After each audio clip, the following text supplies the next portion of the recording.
Okay. Welcome back, everybody.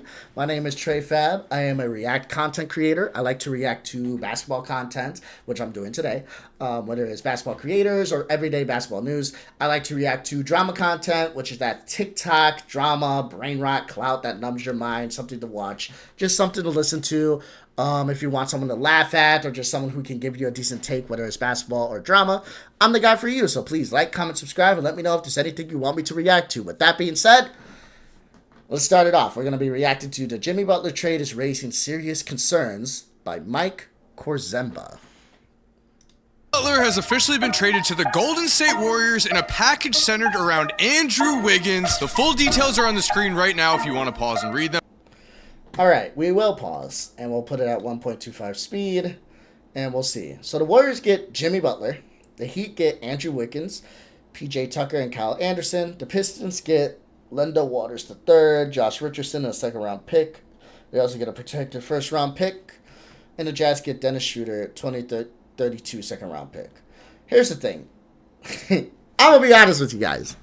To give up a Jimmy Butler, to give up a younger Jimmy Butler for an older Jimmy Butler is crazy work.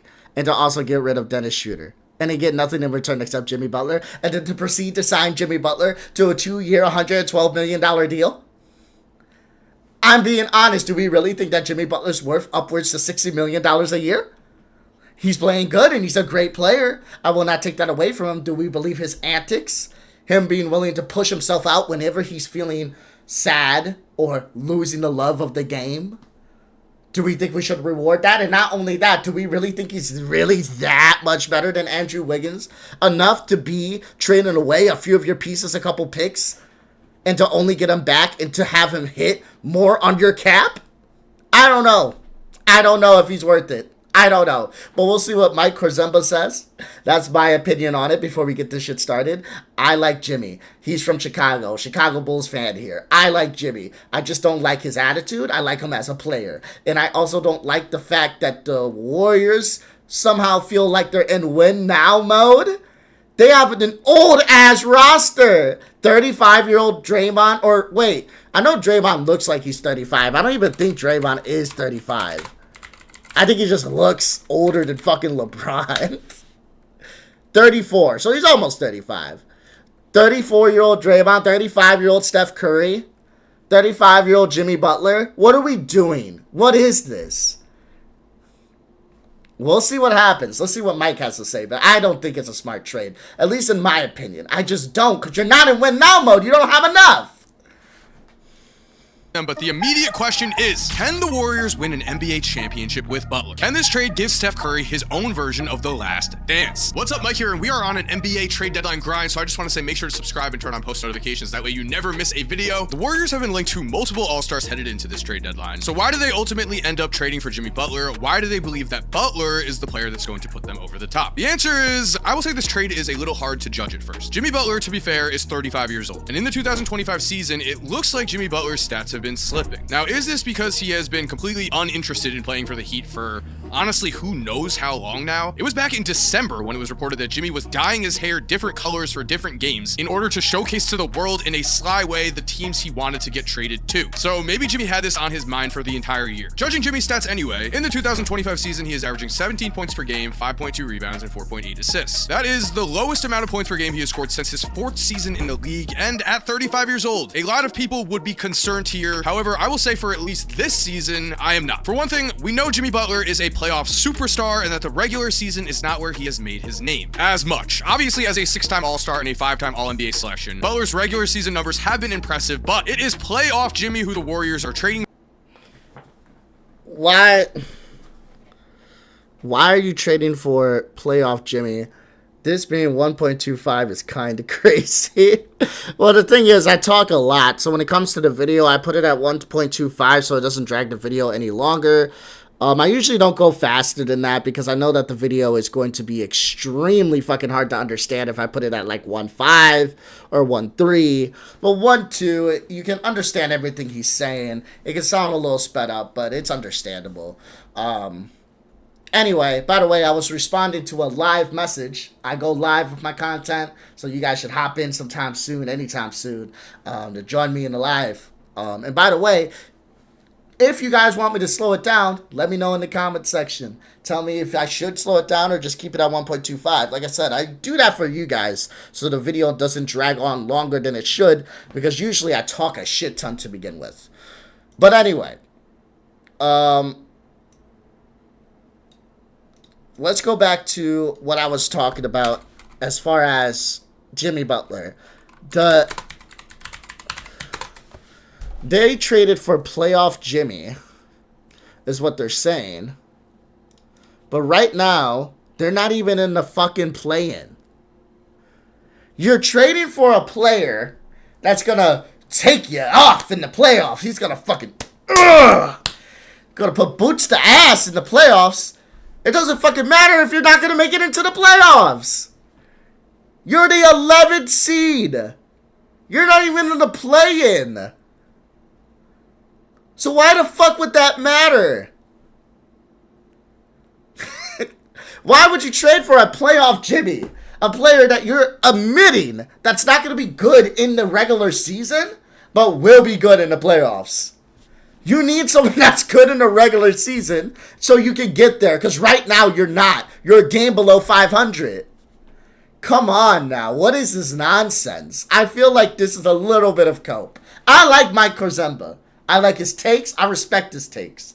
I just feel like it's a little bit of cope and a little bit of liking the Warriors. If you're telling me that this trade was made for playoff Jimmy and they're going to win the championship this year with them, which I just don't see happening. First of all, I think the Lakers are objectively better. That's just a fact. And they got Luka Doncic and they got Mark Williams on their team. They got their center from Charlotte, right? So they got their center from Charlotte. And not only that, he's a 7-footer. He's decent off the boards. Plays you good minutes. And they have Luka fucking Doncic and LeBron James. All right? They're 30-19. They've been on a 4-game win streak and they're 9-3 currently in their games. Why the fuck would I trust the Warriors to win a championship when I don't even think the Lakers have enough to win a championship this year? If they end up doing it, I wouldn't be shocked because you have two of the best players on the planet. If they do it, they do it. That'd be great. But I just don't think the Lakers have enough interior defense to beat a team like the Nuggets or to beat a team like the Thunder. I don't even know if they have enough to beat a team like the Grizzlies. But if they end up winning, it's because you have fucking Luka and LeBron. And Mark helps you because he is a good center. But come on. The Warriors? Now they got playoff Jimmy, so they're going to go far. This was not smart. That's just my opinion. I could be wrong. Let's keep going. For and banking on here, as Golden State currently sits at 25-24 and are just 10th place in the Western Conference. Time is running out for Steph Curry. Steph wants to finish his career on a contender, and as long as the Warriors make the playoffs, are we really going to count out the combination of Steph Curry and Jimmy Butler? Because what was... Oh my god, I'm sorry for pausing. I can't... What is this? What was Andrew Wiggins' number this year? How did he play? Did he really play that bad?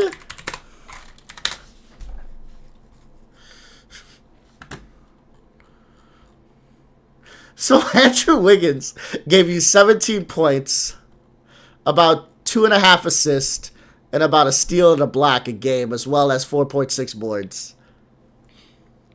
So this is what I'm saying. You traded for an older Andrew Wiggins. What are you talking about? What are we talking about? Don't tell me about, oh, well, at the end of the day, playoff Jimmy is better. We don't look at these numbers. The regular season, poop. We look at the playoffs. Like, they have to get there. And I don't know if he's going to be objectively that much to an extreme better than Andrew Wiggins that's going to set them from... You said, not him, but Warrior fans felt like they weren't going anywhere with Wiggins. They weren't even getting out the play-in. Now you feel like someone who plays just objectively, he does play better than Wiggins, and he is a better player than Wiggins. But you think he's that much better that he's going to launch you to the finals? I'm sorry. I'm a LeBron fan. I got the fucking man on my wall. But I'm telling you, a team with LeBron, Luka, a center with Mark Williams, Vanderbilt, who's a very good defender, Rui Hachimura, who's a good two-way player, Austin Reeves, who's a great point guard, Okay? I'm telling you, that team, and Finney Smith, who's been playing very well lately, is not enough. I don't think it's enough to win a championship this year. Like I said, I wouldn't be shocked, is what I'm saying, if they did, but I don't think it's enough. But you're telling me, the fucking Warriors team that had a player play last night, and the ESPN had unknown player because they didn't even fucking know who they were, and the stats, and the box score, along with Jimmy Butler, is going to take them to the finals. You're Delulu. Jesus. Let's keep going. The stats back up the reason Jimmy has gained such an incredible playoff reputation. In the 2022 and 2023 seasons combined, in the regular season, Butler averaged 22.2 points, 5.9 rebounds, 5.4 assists, and 1.7 steals per game. Those are solid all-star numbers. But in the playoffs, against much harder competition, Jimmy's numbers rose across the board. Playoff Jimmy averaged 27.1 points, 6.8 rebounds, 5.3 assists, and 1.9 steals per game. Numbers that would make him an MVP candidate. He has more than proven that when the lights shine the brightest, Jimmy steps up. He wants the spotlight, he welcomes pressure, and he has shown he can quite literally become the best player in any series he is playing in, except for maybe the 2020 finals against LeBron James. And sometimes in the playoffs, games just come down to who has the best player on the floor that given night. Do we remember the 2023 playoffs? Do we remember this shot specifically? The lob for Jimmy, makes the catch, put it up and in! He put it up and in!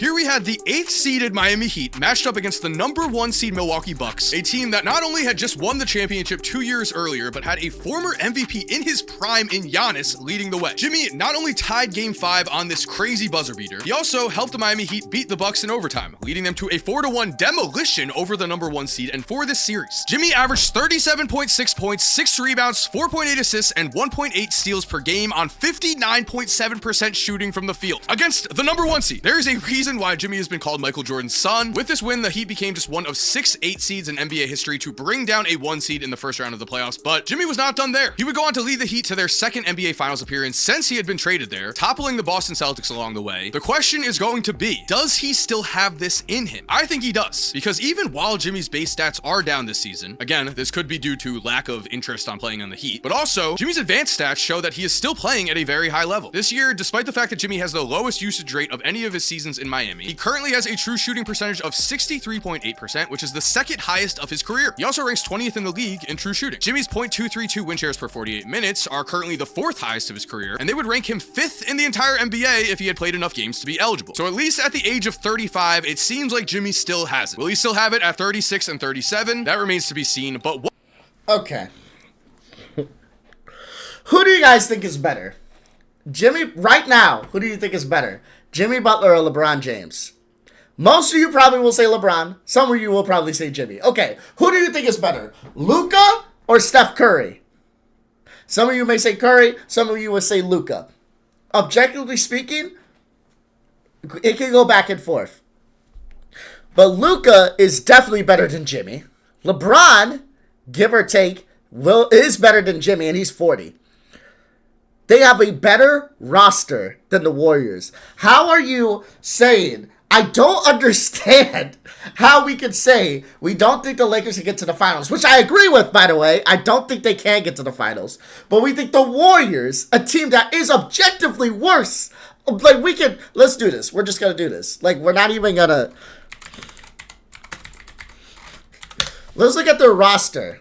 Okay, so you got Kuminga at the center. They don't have Shooter anymore. He's been traded. They got Buddy Hield, Quentin Post, Brandon Podziemski, Steph Curry, Draymond Green. All right. Let's look at stats. These are your Warriors. Minus Dennis Schroeder, he's gone. Let's look at overall stats. So we're going to look at Golden State Warriors, and we're going to type in Golden State Warriors team stats, okay? Excuse me. Yeah. Let's click on that. And while we do that, we're going to do the same thing with the Lakers. Let's look at the Los Angeles Lakers roster. LeBron James, Connect was sent out and packaged. Damn, this shit is not updated. Rui Hachimura, Vanderbilt, Dorian Finney-Smith, Luka Doncic, Jackson Hayes, Gabe Vincent, Austin Reeves. I can tell you off rip that this team already constructively is better than the fucking Warriors fucking roster, but nonetheless. And Mark Williams. Mark Williams hasn't even been added to the roster yet. But let's go ahead and look at Los Angeles Lakers team stats, okay? We already know they're better as far as record-wise, but let's not just do that, because, you know, Jimmy Butler might fucking crush it, right? We'll look at their... Jesus, even ESPN hasn't updated their shit. Anthony Davis is not there anymore. R.I.P. But he's not dead. He just got traded to Dallas. I want to look at team stats. Can we look at team stats? I guess we can look at... It's kind of hard when a bunch of these players are gone. But sure, let's go ahead and look at their numbers. I am curious. So, Kuminga, he games played 32. He gives you about 16.8 points a game. Decent. Hio gives you 11. He's a three-point shooter. I know he's been shooting. He started off terribly, got in the slope, but he's been better. Assist-to-turnover ratio is kind of high. Shooter's gone, so they don't even have him, but at least he was giving you 10 points per game. Porzimski's giving you 9.4. Green's giving you 8.4. He's also giving you defensive rebounds about 5, so about 6 rebounds per game. Okay? Moses Mooney, 9.4. All right. And Quentin Post about 7.1. Okay. So the Lakers. You replace AD with Luka. Luka scores more. So Luka is also isn't he averaging like 28? I believe he's averaging 28 this year, if I'm not mistaken. So Luka is going to take away from AD, so that's fine. 28 for Luka. Pretend this says Luka. LeBron James gives you 24. Austin Reeves gives you 18. Rui gives you 12. D'Lo's gone. Dalton's gone. Christie gives you about 8. Dorian Finney-Smith gives you about 6. Jackson Hayes gives you about 5. They also are bringing in Mark Williams, who's averaging about 16 points per game and 10 rebounds per game. Okay? So, I don't understand.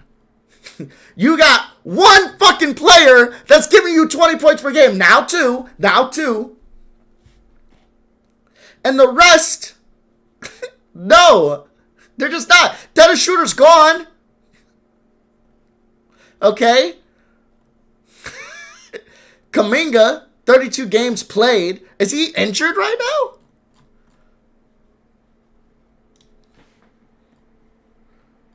Oh. Okay, he'll be back in 2 weeks. So Kuminga's not even playing. He's not even playing. Oh, he is. January 27th. Okay. He'll be back in 2 weeks. So, did he play last night? Now I gotta look this shit up. Oh my god, we're so far connected from the video at this point. Hold on. I gotta look up this game now from last night. Oh, Kuminga didn't play. Kuminga's still on the team, right? This trade deadline has got me all fucked up. Kuminga's on the team, yes?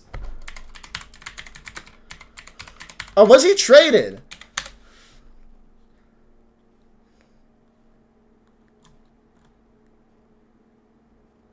Okay, so Kuminga's still on the team. He's still on the team. Why didn't he play last night? January 27th? I guess he'd come back maybe a couple days. Okay, nonetheless, I'm going way off the mark. I'm going way off the mark here. The point is, objectively speaking, the Lakers roster is better. Okay? We know that. The Lakers' depth is better. We know that. We understand that stat-wise, they are better. If I could show, like, the whole team stats, I guess not. Just fuck me sideways. So here we go. They average 111 points per game. The Lakers average 112. They average 12 offensive rebounds per game. Lakers average 9. They're not good on the boards as far as that goes. 33.4 defensive rebounds per game. 32.7, 41.7 total for them. We got 46. So they got it better on the boards, that's for sure. Especially Kevon Looney. He's a fucking beast on the board. But I don't look at this team and say an old-ass Draymond Green, an old-ass Steph Curry, an old-ass Jimmy Butler is going to take you to the finals when you don't even believe the Lakers can go to the finals. Objectively speaking, that's how we all feel. And I know Mike, he even said so. I like the Luka trade, but I don't think it's enough to get them there. So why do we think that? Let's continue. Let's keep going. Let's keep going. What also is the possible downside here? Because another report before Jimmy Butler was traded said that both Steph Curry and Steve Kerr had reported concerns as to whether or not Jimmy would fit in Golden State's locker room. Before we continue, guys, I want to thank DraftKings for sponsoring today's video. Super Bowl 59 is right around the corner, and it's... Know how it is. We watch the video. We watch his fucking DraftKings shit. Go gamble. Let's go gambling. $200 in bonus bets instantly after betting just $5. Don't let this slip away. Download the DraftKings Sportsbook app and use code Korzemba, and the crown is yours. Stay in on the action and use your $200 in bonus bets for same game parlays for a chance at an even bigger payout. Combine multiple bets together from the same game. And do you love the thrill of live betting? DraftKings has got you covered there. Bet live on in-progress games as they happen, making the games that much more exciting. And if sports betting is not yet available in your state, do not worry. You can still join in on all the fun with DraftKings Daily Fantasy. So download the DraftKings Sportsbook app now. New customers use my promo code Korzemba and bet just $5 on any wager and get $200 in bonus bets instantly. That's promo code Korzemba only at DraftKings Sportsbook. Thank you to DraftKings for sponsoring today's video. And now let's get back into the video. On the court, there really is no question if this is going to be a fit. Andrew Wiggins was an absolute star in the 2020 NBA Finals, but this season he's actually averaging worse stats than 35-year-old Jimmy. So Jimmy is coming in as a clear... Hold on. Stop.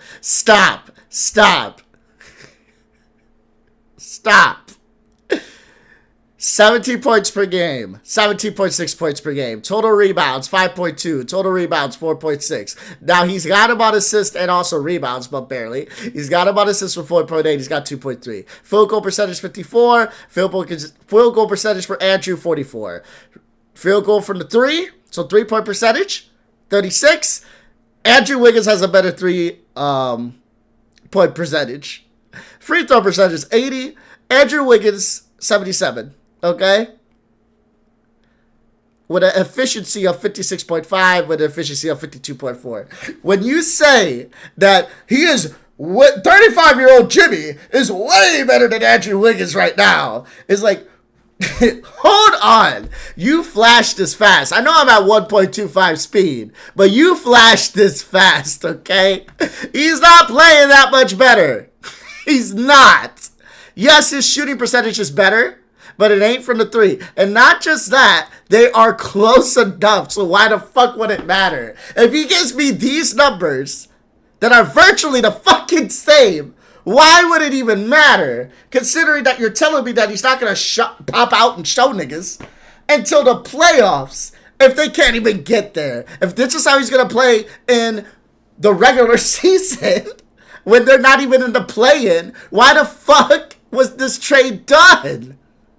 He's actually averaging worse stats than 35-year-old Jimmy. So Jimmy is coming in as a clear upgrade. And if we compare the personalities of these two players, Jimmy has that unshakable confidence. He is built for pressure in big moments. In terms of just pure willpower, I think almost everyone on earth, other than Andrew Wiggins' parents, would take Jimmy. But with that said, why were the Warriors concerned about his locker room fit? Well, of course, that comes down to the drama that Jimmy is leaving Miami with. We don't really even need to get into the Miami Heat version of this trade. We can break it down in a few lines. This is not a fun topic for the Miami Heat. This trade does save them money as they did not want to pay Jimmy. However, it also makes them worse, and they now have no clear path to an NBA championship, although a lot of people would argue that they did not have that path with Jimmy on this roster. Jimmy, of course, did a ton for the Heat franchise in the last several years. In that time, he became a massive fan favorite, but that also did not come without controversy. Watch this clip from the Heat's bench in the 2022 season and listen to what is said.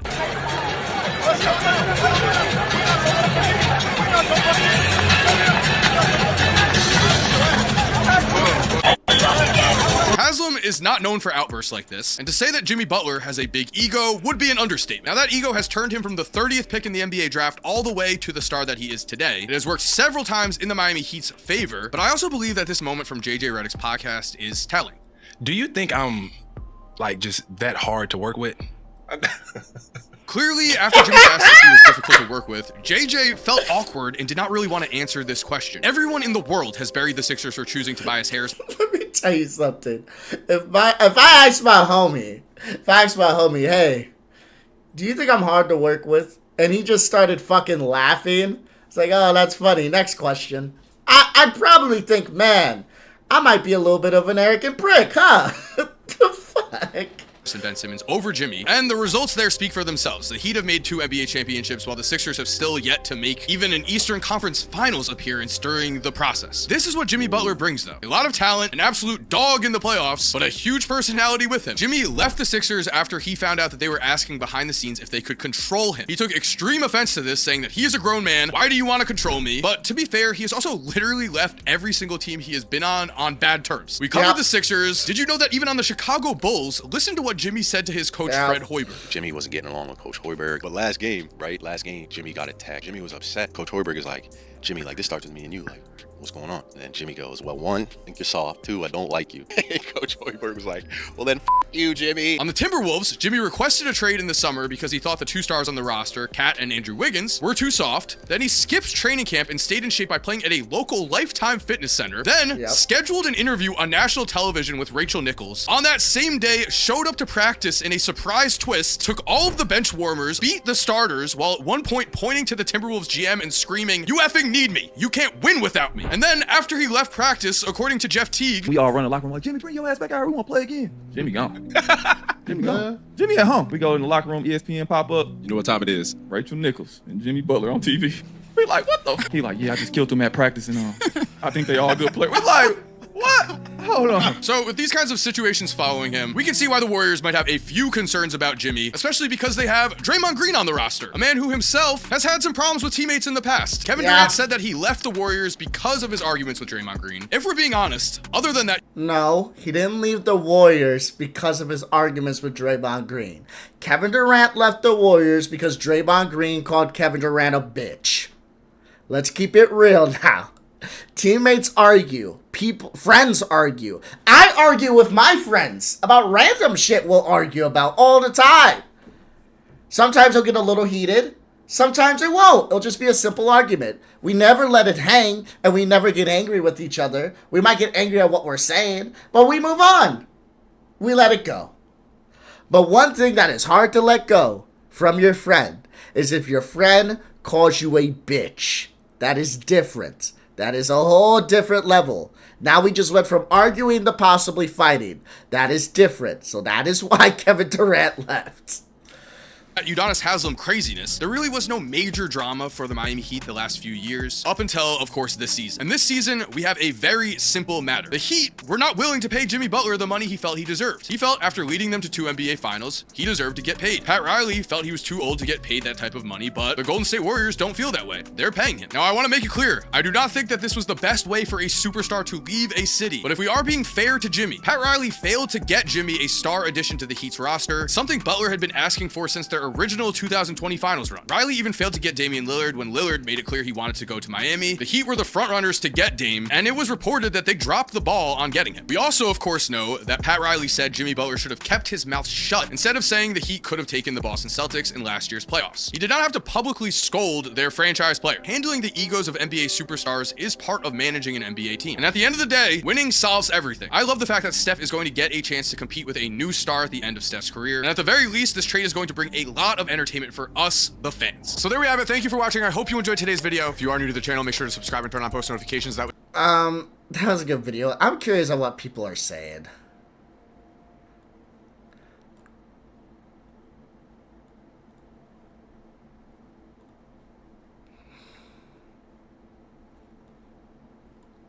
Yeah, I'm curious on how people feel about this trade, because I feel like I'm losing my mind. The title of this video is literally going to be, I crash out at the Jimmy Butler trade, because I feel like I'm losing my mind. Like, this is not me comparing the Lakers and Golden State because I like the Lakers. This is me comparing the Lakers and Golden State because I feel that, objectively speaking, the Lakers have a better roster with better players, with a better record, and I don't feel like the Lakers can win the championship this year. But for some reason, this fucking roster, with Jonathan Kuminga, he is coming back, who's been injured, who missed 20-some games, with Andrew Wiggins gone, and you just replacing him with Jimmy Butler, with Buddy Hield, and a bunch of players who barely played minutes are coming in now. These players are going to be the ones that set you to the finals? Are you fucking kidding me? In what world? I don't understand. You know what? I lied. They didn't barely play minutes. We see they played minutes. They played decent minutes. And they still... I don't get it, bro. I don't understand it. I don't understand it. I don't understand it. I don't get how you can look at this team and be like, yep. Yeah, you don't even have Linda Waters the third. You sent them away. You don't have Kyle Anderson. You sent them away. I don't get it. You don't have Dennis Schroeder. You sent them away. I don't understand. I don't get it. Why? Why? You don't have Andrew Wiggins. You sent them away. You sent away decent playing players of your team. You got back one, and you want me to believe you're going to make the playoffs, let alone go to the finals? Fuck out of here, bro. That's my thoughts. I think Jimmy Butler's a great player. You guys want my thoughts at the end of this video? I think that Jimmy Butler's a great player. I think he's an amazing player. I don't think they're going anywhere. I think they're probably not even going to make the fucking play-in. That is my opinion. I could be wrong, but we will see. I love the Lakers roster so far. They made a good pickup with Mark Williams. I like Luka Doncic. I feel like they need more interior defense, and that's why they're going to lose. I think they're going to make more pickups in the offseason, and hopefully LeBron plays one more year so they can make a championship run. But as of right now, I don't think the Lakers have enough to compete for a championship, and they are 30-19 and sitting 5th in the West, but maybe competing for the 4th seed, while you have the Golden State Warriors not even in the play-in. I'm sorry. This is Delulu. That's all I have to say about that. But hey, if you like the content, please like, comment, subscribe. And until I see you guys next time, deuces.